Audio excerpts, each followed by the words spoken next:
Every year in Canada, 2,600 women are diagnosed with ovarian cancer, and of that number, 1,500 will only live beyond 5 years. They call it the silent killer or the whispering disease. The symptoms of ovarian cancer, however, are often vague and can be mistaken for something else. Gloria Shapiro knows their fear. After 3 years of battling the disease herself, she is weary, but not defeated. Gloria Girls is an organization that was actually started by Gloria herself. When she was diagnosed with ovarian cancer, it was Gloria's dream to bring awareness to as many women and as many doctors as she could. One of the main missions of Gloria Girls throughout the 10 years that I've worked with them has always been to simplify, to make the patients' lives better. Making somebody's life a little bit easier, making the cancer patient's life a little bit easier, and consequently their loved ones' lives. They wanted to educate, they wanted to create awareness, and they wanted to create money. She didn't want other women to suffer the way she did. Ovarian cancer is called the disease that whispers because very often the symptoms go unnoticed until the disease has spread outside the ovary, and then a diagnosis isn't made until the disease is already advanced. Gloria was diagnosed at 41.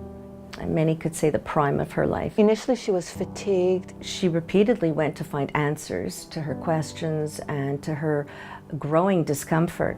And for a year and a half, was undiagnosed.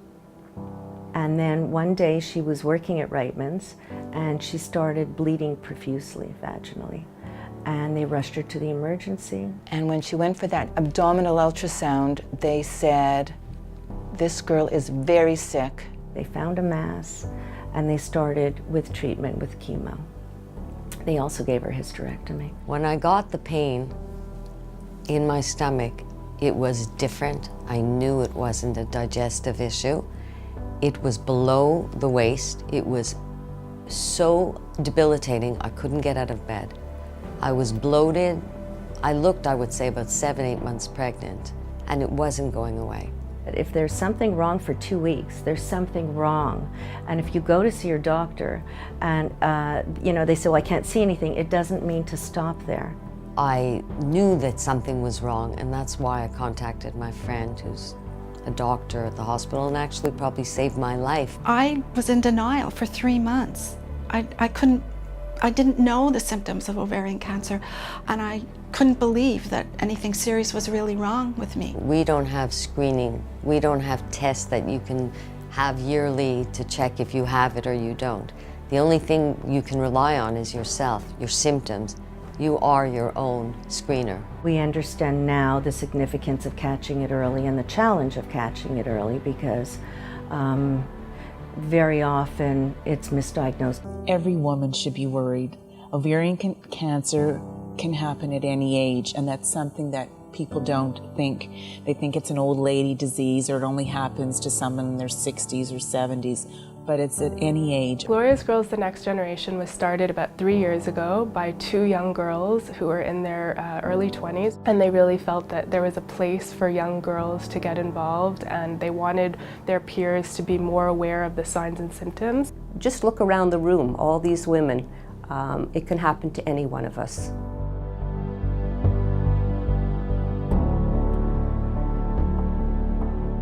I promised my sister that I would continue to fight the battle she lost. My dear friend Joni was diagnosed a year and a half after she actually gave the eulogy for Gloria at Gloria's funeral. What are the odds that two best friends would be diagnosed with ovarian cancer, Gloria and my sister Joan, and then Maxine and myself, 2 sisters involved in this group with an unwavering commitment to promote awareness and to ensure a better tomorrow for ovarian cancer patients. The beauty of Gloria's Girls is simply the concept of women getting together, looking after other women. The Compassionate Care program was set up by Gloria's Girls, And it's basically through the social service department at the Jewish, where I work.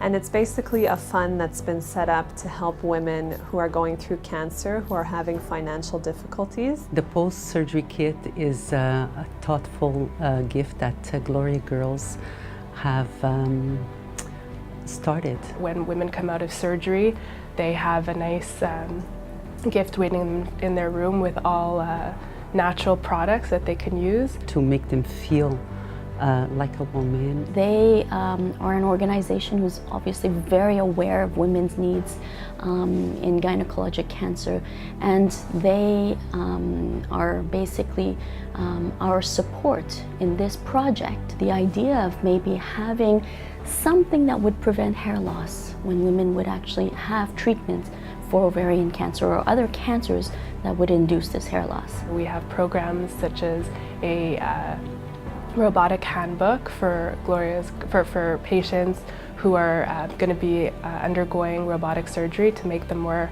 aware of what to expect. Gloria Girls was very helpful in our division to help us engage patients to get a better understanding of what they were living. And how we were able to do this was using computerized tablets that have screening tools. So really Gloria Girls and the use of the tablets and the use of engaging patients using these tools was really the jumpstart to even a bigger and a better program. The problem with those cancers developing on the ovary is that by the time they give symptoms, they are at stage 3. With the vast majority of ovarian cancers, even if you diagnose it early, it's still a deadly disease. It would already be bigger than a centimeter. 1 centimeter tumor is 1 billion cells. 1 billion cells have been there for a long time. It's not necessarily the early detection, it's the all-out prevention of the disease that we have to aim for. So the only way really we will find cancers early is by molecular markers that will become available when the tumor is there at 1 or 2 cells, or that will be there even before the cancer develops and tell us, here a cancer has everything it needs in order to be developed, and that's when we'll be able to act on it. And that's where research really comes in. Not just to look for new ways of diagnosing it earlier, but to prevent it altogether. When people give money to Gloria's team, they're making a difference. They're making a difference in what the researchers can do, and they're making a difference in the day-to-day care that the Jewish can offer to their ovarian cancer patients. There's only so much that this hospital can do on its own, and there's a tremendous amount that relies on private funding. And private funding comes in many forms. It comes in one person coming in and saying, I want to make $1 million donation, and it comes with women that come in and say, we are going to raise that $1 million, even if it's $1 at a time. I really do believe in 10 years we have come far.